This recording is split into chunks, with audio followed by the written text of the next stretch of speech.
Hello, everyone, and welcome to another episode of Doha Heat Podcast. I'm really excited for the episode today because I have an amazing guest with me, Amira Shohdi. Thank you. Hello, Amira. Welcome. Hi, Fat. How are you? Good, thank you. How are you? Good, thank you. So, I've been following Amira on social media for a while now. I met her, I guess, about a year ago. Yep. About a year ago. Yeah.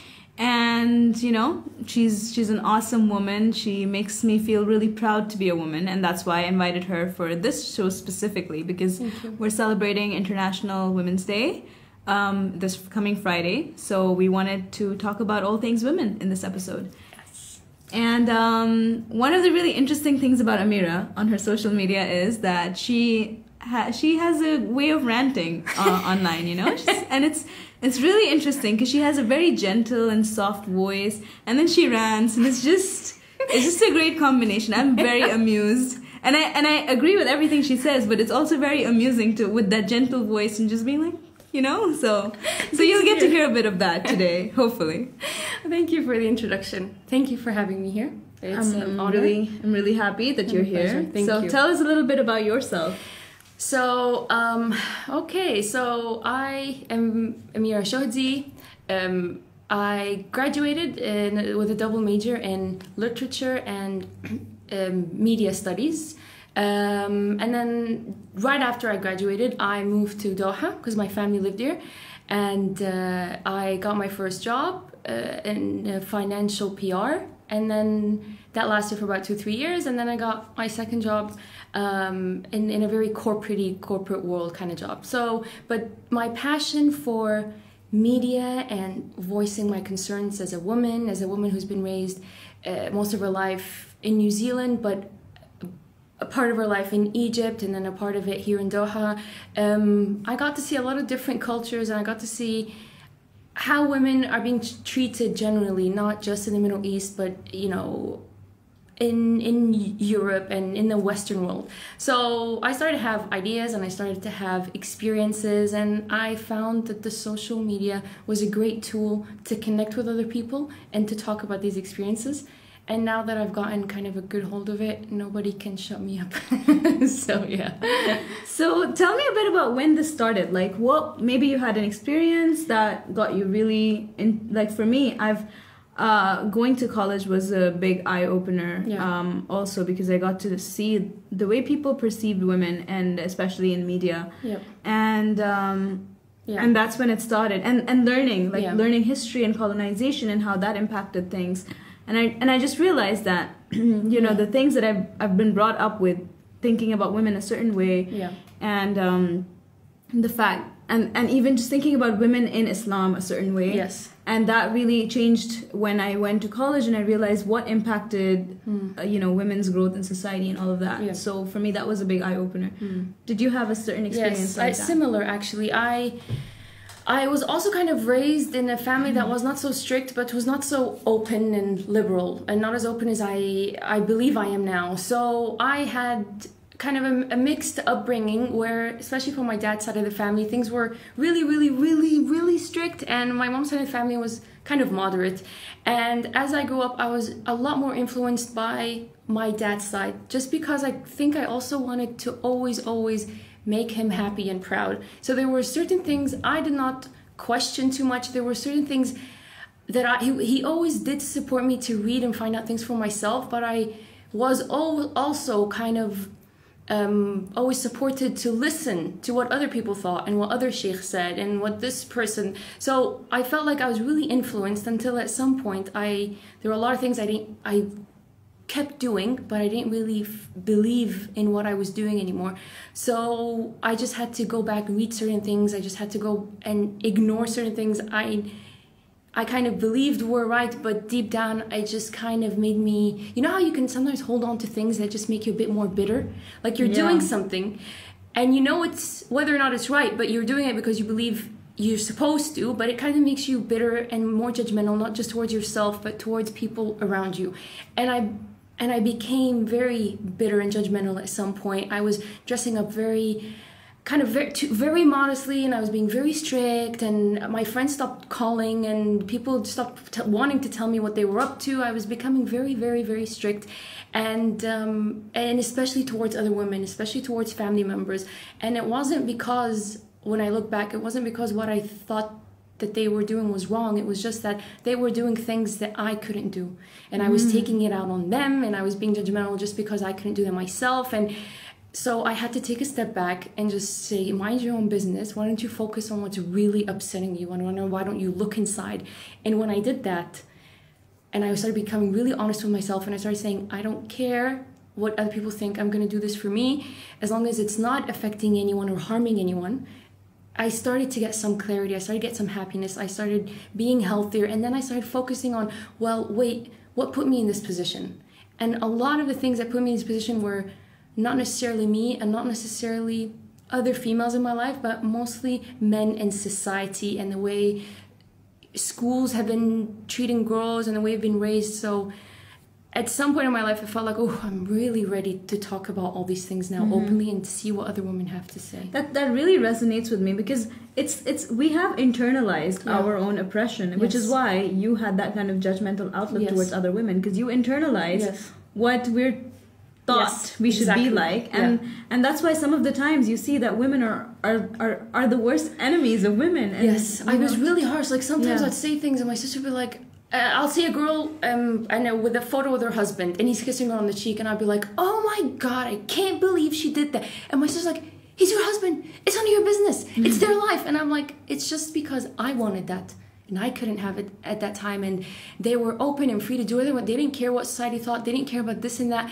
And it was just eating me alive. So now whenever I see someone going through that, I'm like, let's focus on you. What's really making you that angry towards someone who has nothing to do with you, and their life and their choices have nothing to do with you? That's a very nice approach, because if I see someone who's being judgmental to me or any of my friends, I'd just be like, bye. I wouldn't think maybe it's because it's definitely they're fighting internal. a battle with themselves. Yes, it's just a reflection of what they're going through, and this is them projecting it. Wow. Yeah, I think. So how did you So of course, most of the women, especially in this region, have to go through that period where they have to choose between, making their families feel okay about themselves, or following what they want to do. So how did you deal with that? How did you get out of that phase? So the first step when I wanted to take a certain decision to do something, and I knew it would upset my father out of everything, and I was still living under his roof. It is very tough. I had to talk to him about it before. Dad, I want to do this. Dad, I don't want to dress this way anymore. Dad, and he was just like, I don't think this is right. I know some parents are not that lenient, and I was lucky. And after I made that decision, he would not speak to me for a couple of months, and I had to just wait and let it simmer, and I had to just keep telling him, this is something between God and I. So please, please, please respect that. And a lot of girls do reach out to me and tell me, I can't, they would kick me out if I took off this, or if I wore that, or, the opposite happens. Like, the girls want to wear the veil, but their families don't want to. And I'm like, it's not your choice. It's a religious thing. So I always say, try to talk to them as much as possible. If you feel like it's going to cause you harm in any way, if your parents are too strict and it can get really nasty, please wait until you've moved on from there, because I don't want to cause you any pain. I don't want to cause any rifts.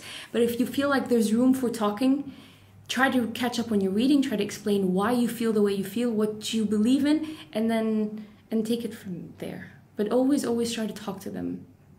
So yeah, wow. I hope that helps. Yeah, I think that's good advice. I mean, if you're living under your parents' roof, it's kind of difficult to just wait. Just wait. No, but I mean, because you never know how long you're gonna wait for. But hopefully, as you get older, they'll start to respect that you're growing and you have your own opinions about things, and this is your life. Yeah, but that's not to say that like all kinds of, I mean. I made the decision to... Yes, of course. I mean, of course, my parents wanted me to, and they instructed me to, but I didn't follow their instructions for a while. Yeah. And then when I felt like it, I wore it, and I'm happy. And that's what it is. It's a decision you have to eventually make. Nobody else should be able to make it.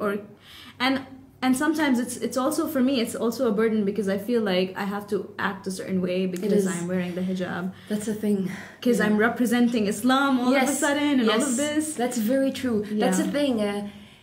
A lot of people I know who wore it and took it off is not even just because they're confined by how they should dress and look, but it's also how they're supposed to act. I always say, whether you're wearing hijab, a cross, or anything, you instantly become a symbol and you represent your religion. And in this day and age, people are so stereotypical. People can become very judgmental. So they'll go, oh, well, of course, all Muslims do that, or oh, Christians do that, or whatever. So it's just about your behavior. It's the way you laugh. It's your face expressions. It's your tone of voice. It's your acceptance towards others. It's too much. It's too much of a a responsibility. So you really have to live up to it. That's true. Yeah. I agree. And honestly, like for me, the longest time as I was growing up, I thought this is Islam says that I have to do this, this. And it wasn't a good feeling to feel like your religion makes you asks you to do things that are like very difficult for you to do, and they're not asking the same thing from men. Yes. And then when I went to college and I learned actually what religion is about, because when you're growing up, it's more out of fear than love for God. Yeah. When I learned, I realized it's a political movement, literally, from certain parties that want to oppress us so they can control us better. Yeah. And it's not that Islam gives us equal rights in education and politics and social lives, and that's something we should be proud of as well. Yeah. Well, I mean, when you're growing up, even if you read, there's a lot of things you read that you don't fully grasp. So it's more like he said, she said, but my uncle said this, the sheikh, the imam said that. So, and then you grow up and you realize, well, there are things that are controversial. There are things that they're saying that they're not doing. Yeah. There are things that you're seeing your brother do that you can't do. And you go, hold on, is this a religious issue now? Or is this a cultural issue? Or is this society? And if it's religious, you grow up and you're old enough to go, well, if it's religious, it's between me and God, so stay out of it. If it's cultural, this is where we need to have a debate where you can't use religion in culture and you can't make it seem like guys have the upper hand all the time. You can't make it seem like they're better or smarter or... the rules of this jungle have completely changed. Yeah. Women are working now. They're probably working more than men. They're doing smarter. So much. They're smarter. Yeah. Well, in many senses, we've been. Yeah. The thing is, we've had so many obstacles and so much more obstacles than them growing up. So we've come to a stage where we've had to fight off all these things, ask all these questions, and arrived at a conclusion that they didn't have to because they were given almost everything at a very young age. Kind of, You've been tested. When you've been tested, you have all the answers. Well, he's never had to ask a question. Yeah. He's never had to go through a test, really. Nothing that we've had to go through. Yeah. He's never had really curfew. He's never had to pick his friends wisely. He's never had to real reputation to worry about if he does this or dates that or eats this or drinks that or travels. It's not the same. Yeah. And he goes into this world after he graduates and he works and he's completely ready. Because he's been able to go and see and do everything, almost everything. I might be generalizing, but they definitely have much more freedom in that capacity. And the girl who's been inside this little bubble, who's had to be treated like a really kind of like a glass, basically. Yeah. And then she's thrown to the wolves just as he is. And she's supposed to fend for herself just the same way he has. Exactly. And she hasn't been prepared to do that the same way he has. Exactly. So she has to catch up. She has 25 years of catching up to do. Yeah.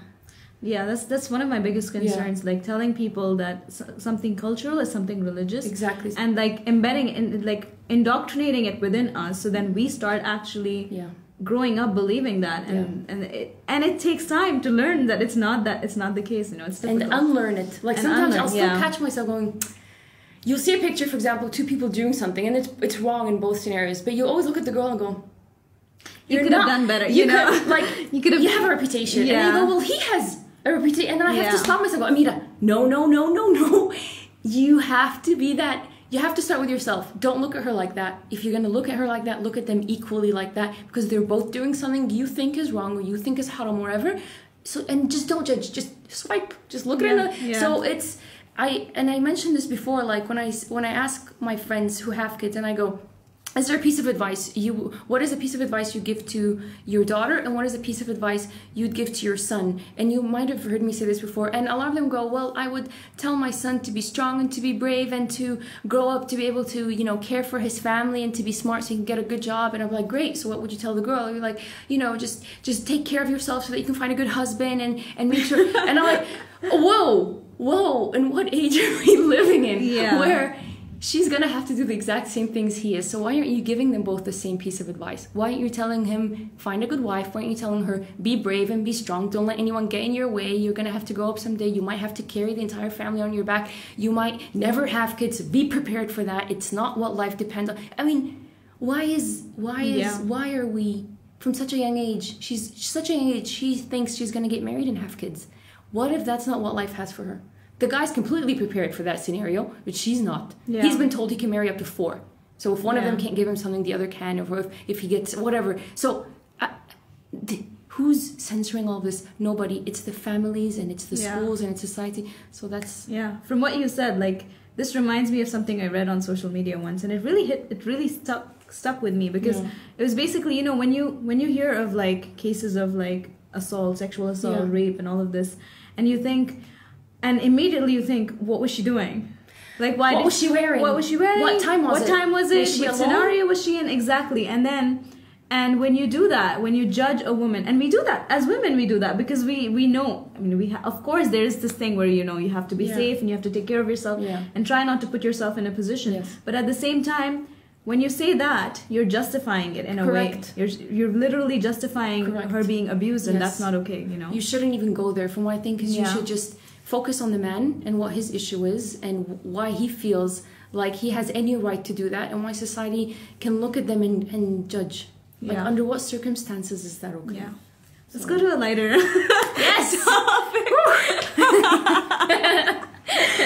All right, guys.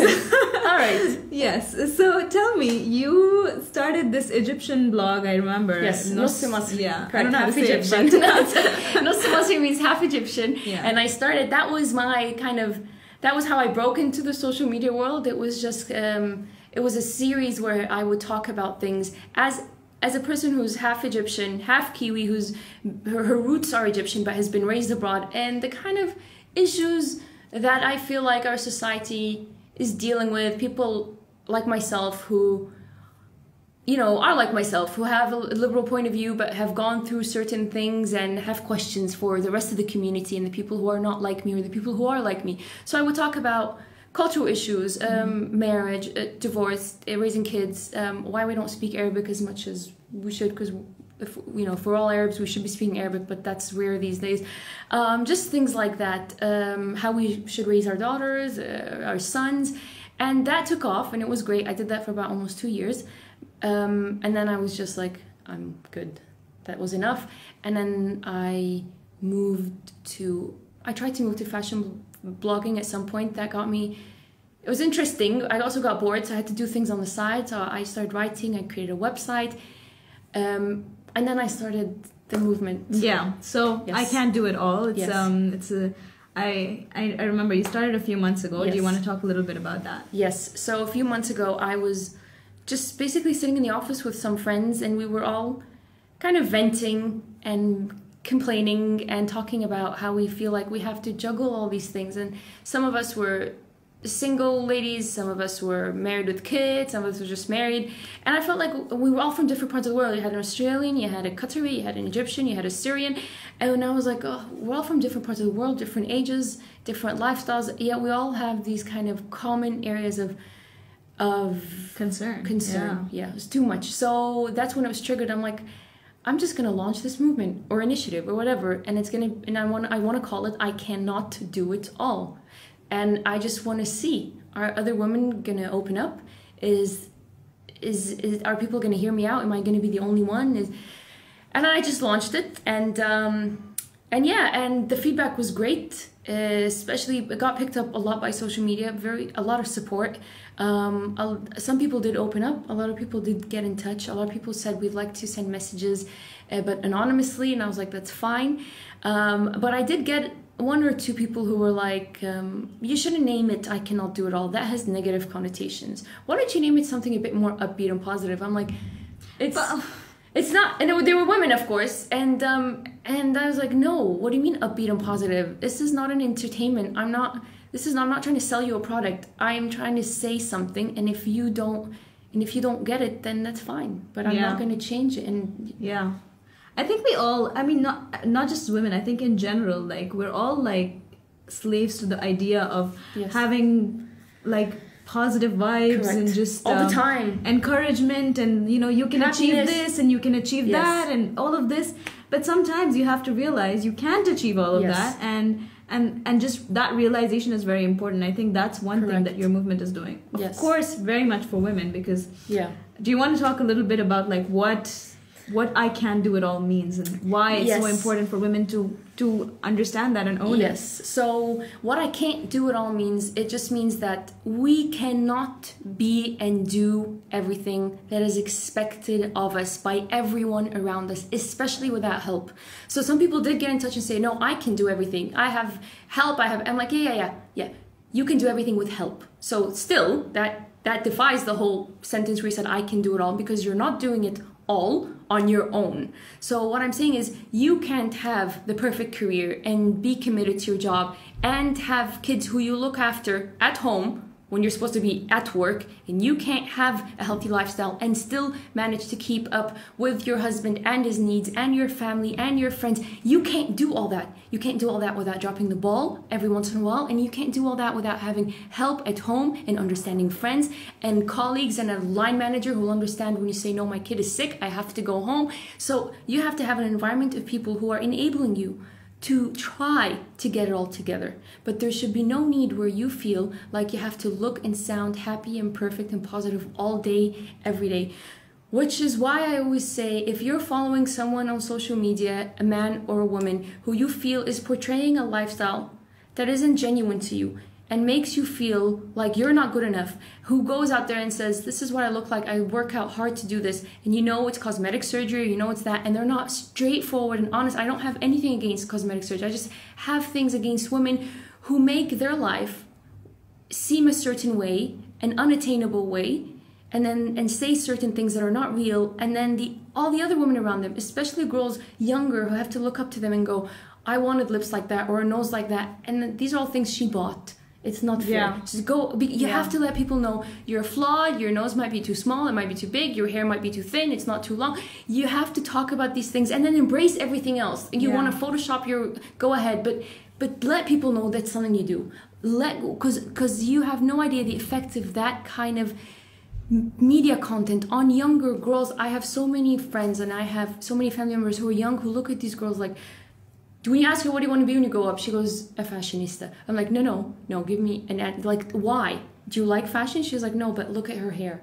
Look at her. And I'm like, do you think when you become a fashionista, your hair will instantly... So it's transform. It doesn't really work like that. So I'm like, listen, I love beauty and I love fashion. I want to represent something more. I want to represent empowerment, brains, friendship. I always say, don't just stalk me or other girls. Why don't you communicate? Send me a friend request. If I don't follow back, and if you want to talk, send me a message. I'll always respond. So I want that stalk, because social media is all about looking and stalking and following, but there's not enough communicating and talking. So that's what I hope the movement will do. And I got also strangely, I got really positive feedback from men who are like, can you extend this to men as well? And I was like, well, I'd like to see what you went through. But they have. No, they have. Of course, they have their own share of struggles. They do. But I was like, let me just focus, because it just launched in October. I just want to focus first on women, because they're not opening up as much as I want them to. And they're very shy, and nobody likes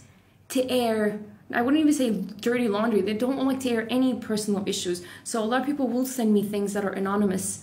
And that way they feel better, and they will leave room for conversation, for things to happen, but it's still not progressing as quickly, but we're getting there, slowly but surely. It's true, And I feel like with social media, I think it's just like, I don't know if it's a cultural thing or if it's, I don't know, but like for me, like my parents have always said, like, don't talk about your struggles, don't tell people that you're going through something. So when we post on social media, it's always like, oh, I'm going to the gym, Correct. and oh, I'm eating all this healthy food, and you don't know, like, I have to really kill myself to want to eat healthy food sometimes, and I really don't want to. And you know, that is something that we also need to portray, their journey to making those decisions. Because if I see a blogger like going to the gym every single day and taking care of her kids and going to work and looking bomb, you're gonna be like, you haven't seen the process. That's right. That's so true. And then you feel really insecure, like, how is she waking up at 7 a.m. and looking this great? She has kids, and she and I'm just I can barely walk. I know the feeling. No, I know. So I have girls, for example, who reach out to me and go, so how much do you weigh? And I'm like, I don't know how that has any implication on you, and you don't know my height, you don't know what I've been through. So I always say it's not about my weight or my size.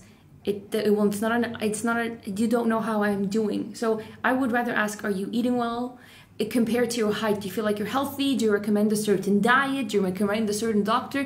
But we've been so accustomed to looking at scale. Oh my God, she's a size 2. Oh my God, she weighs 49. Yeah, what if she weighs 49 and she's like 181 centimeters? Like, she could be so tall. You're not concerned? I mean, are you not worried at all? So I always get this question, and I always say, I'm healthy.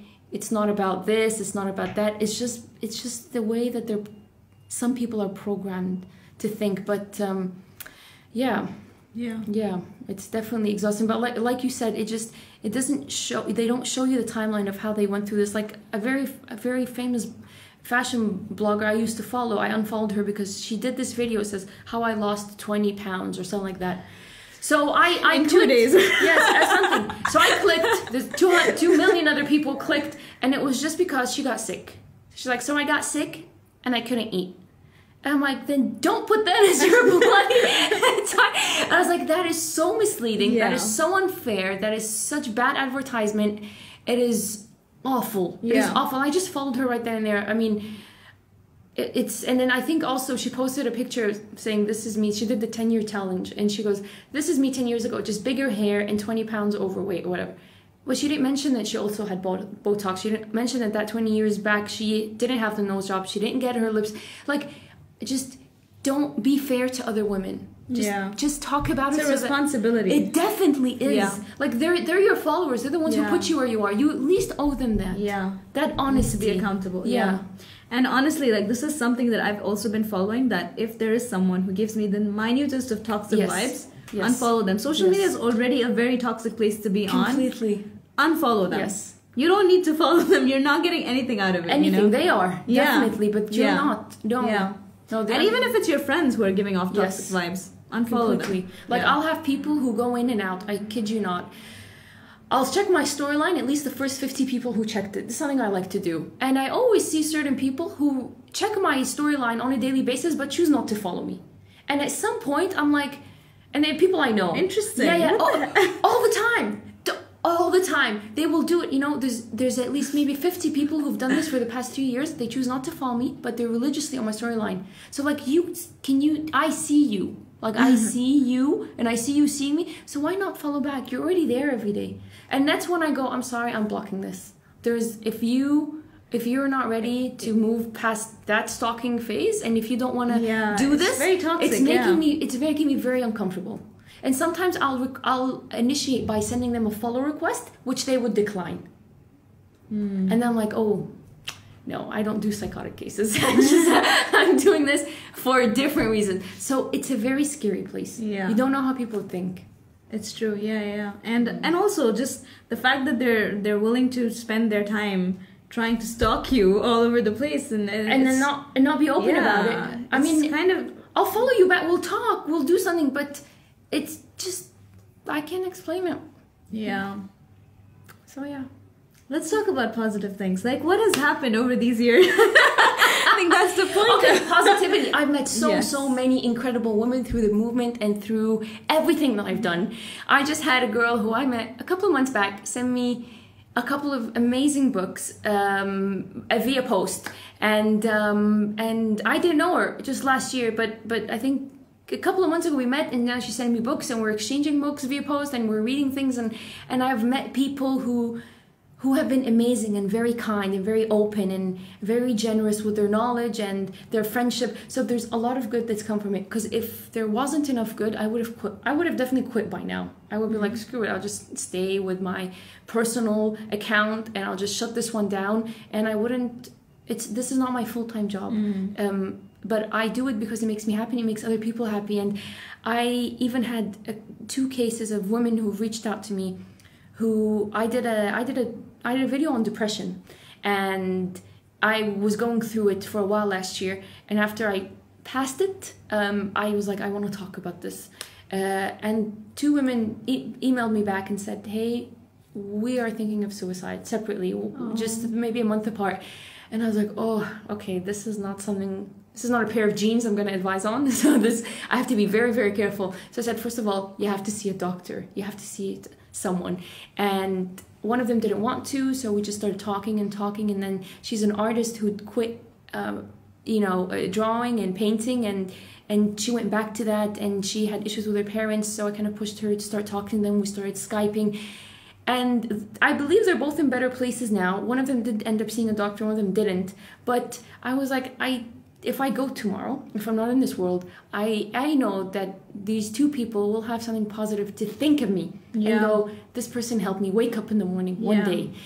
And if they're having suicidal thoughts, just the fact that there was somebody who doesn't even know them personally, who cares about them enough to communicate with them. They just felt like, oh, she's dealt with it. She's seen depression, but just someone I could talk to. She won't know me. She can't judge me. This is true. There's a lot of room on social media for that kind of help and that kind of support. But you'll always get the crazy people. You always get the people who just want entertainment and gossip and just negative things to say. So you have to it comes with a package. Yeah.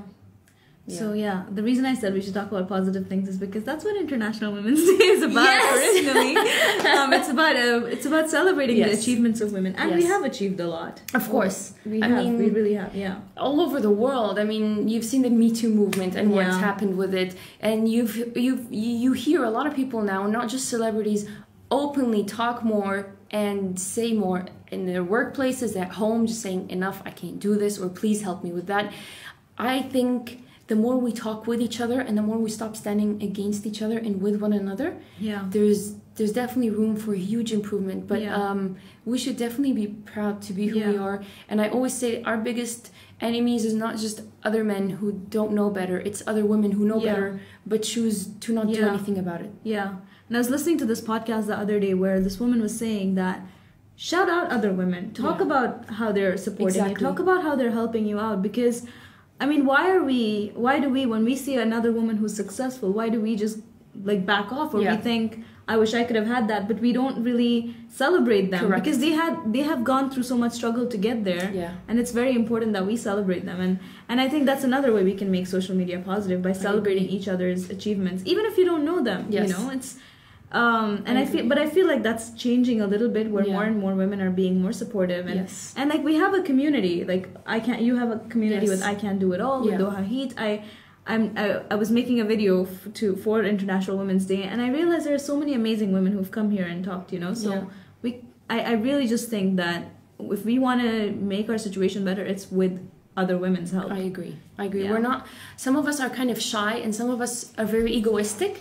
I don't want to say something and then have her not respond, or have her not acknowledge what I said, or I don't know what it is, but it's hard for other women to support each other as easily as it is for them to support men.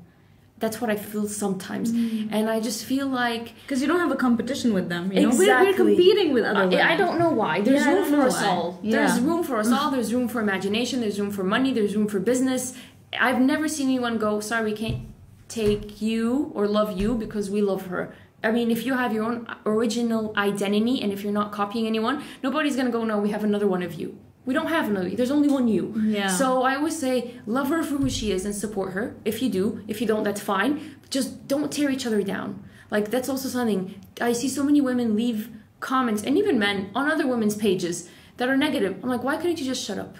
How hard would it have been? Do you have to shame her? Do you have to tell her that those jeans were tight? Did you have to tell her that she sounded stupid? Did you? Do you think she'll change? You've just hurt her feelings. If you have something positive to say, go ahead. If not, unfollow her and leave her alone. Yeah, if you have a problem with her, unfollow leave her. Is she forcing you to follow her? Is she forcing Yeah. you to listen to her? Don't be negative. Yeah. So... Did you hear about the Dina Tokyo case? No. So she's this really famous blogger, YouTuber actually. Okay. And she's super famous. Okay. She used to be a hijabi, and a few months ago she posted on Instagram saying, you know, this hijabi community feels like a cult sometimes, because she posted a picture with like a few strands of... I think I know her. Yeah. Yes. Yeah. She posted one picture and then they just went batshit crazy on her. Yeah. And then she said that, and then she got like cancelled. She got cancelled by the Muslim hijabi community. You know, it was really bad. YouTube went crazy. Instagram went crazy. And I was just saying, why is it our business, guys? Yes. Why is it our business? Yeah. There are a lot of things you have to learn to censor. Because, like, for example, when I used to do Nus Masri, or when I do my videos, I kid you not, my husband and my sister have to watch it before I air it, because they're much more aware of what the Middle Eastern culture will think of it. So they will tell me, this is going to be misunderstood. This is too out there. This is too aggressive. You can't... I'm like, I'm not attacked. How are we going to fix these problems if no one's talking about them? And they're like... You cannot talk about this, still sensitive. I'm like, who's gonna break that ceiling if we are not? So if they find it offensive, and if she just had to go there, I think she should just own it, lose them. I don't care. Like, just own it. If you are gonna say something, and if it does feel like a cult, if she feels like she's being watched, and because our religion does feel like a cult sometimes. It does, because they're very judgmental. I was there. Yeah. I was awful, and it was a cult. Everything, like, look at her pants, look at her hair, look at her makeup. And the worst thing I hear, oh my god, the worst thing I hear is, I can't believe her husband let her wear that or do that. What do you mean by let her? What is let her? Don't you believe, like, they treat us as a completely independent entity at one point, but when they want to put us, and I'm referencing women as well, when they want to put us back in our place, they say, why would he? Where's her husband? Father or husband or brother. Father, I might understand, but husband, I don't understand. Why? Yeah. How could he let her leave the house? Like, I mean, would you ever see a guy wearing that and go, well, I can't believe his wife let him wear that? I can't believe his wife let him cut his hair like that? We never say that. We never think that way. So when I hear that, I can't believe her husband let her do that. How dare you think that every move and every decision in her life is approved first and foremost by him? Yeah. She'll probably pick someone who has the same mentality, who has the same morals and values. So as much as women can be so empowering, they really need to focus on the words that are coming out of their mouth that are affecting all of us and the future generations. And they have to acknowledge that we have the agency to make our own decisions. We're not giving this agency to someone else. Yes, no. That's not what companionship is about. Yeah, this conversation was great. That's good. I'm so hyped up right now. I mean, we want to create our own cult. There's a lot of people, but we'll be cancelled tomorrow. Oh, well, it was worth it. Well, thank you, Amira. Thank you it was for a pleasure having you. You should come back so we can talk some more. If you're still here, I'll be back. Inshallah. Inshallah, yes. Well, thank you guys for listening. I hope you have an awesome International Women's Day. And tell us what your experiences are. If you have negative experiences being a woman, let us know. If you have positive experiences being a woman, let us know that too. Because, you know, there's so many aspects of being a woman and we should celebrate all of them. So thank you for listening and take care. Have a great week. Bye-bye.